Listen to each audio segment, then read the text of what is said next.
Assalamu alaikum, I'm Yasmin Mogahed, and I'm very honored to join you in this webcast of Celebrate Mercy. And this is something where we are joining together to celebrate the life of a very, very beautiful man, the Prophet Muhammad sallallahu alaihi wasallam.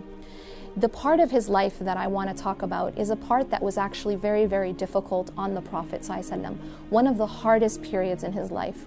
And this was the year of sadness.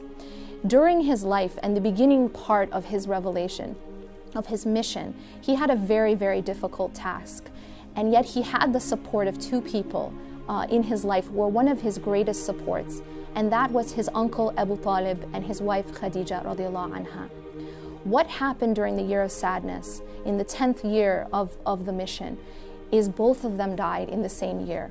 Now you can imagine what the Prophet ﷺ is going through at this point. He lost one of he lost his beloved wife, and he also lost his uncle who he loved very dearly.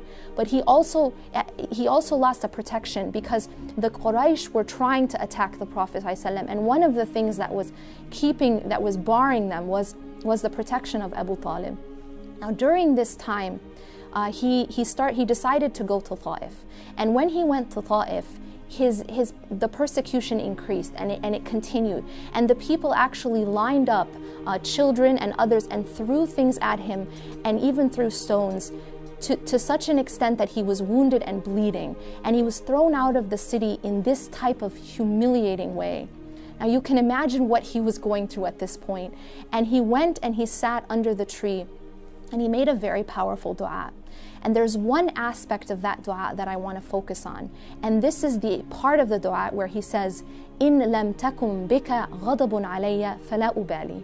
That if you are not displeased with me, then I don't mind. Now this is mind-blowing because the Prophet ﷺ has been through so much at this point. He has been persecuted by his people, his wife has died, his uncle has died, and he's been thrown out of this city in such a humiliating way.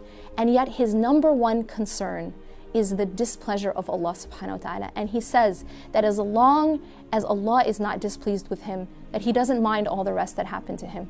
Now that is in and of itself such a testament, and it shows what the character of the Prophet ﷺ is, and it's an example for us because we also go through hardships, and this shows us what really, really matters, that any hardship that brings us closer to Allah subhanahu wa ta'ala is actually good for us, and any hardship that takes us away from Him, even if it's ease in fact, and it takes us away from Him, then it is bad for us.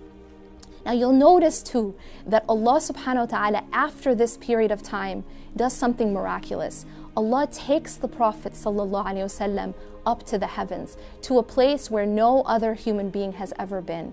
And you see here that it's such a very, very symbolic sort of lesson for us, that when Allah subhanahu wa ta'ala takes away the creation, when Allah subhanahu wa ta'ala takes something from us that we love, but He gives back something better. He gives back something so much greater.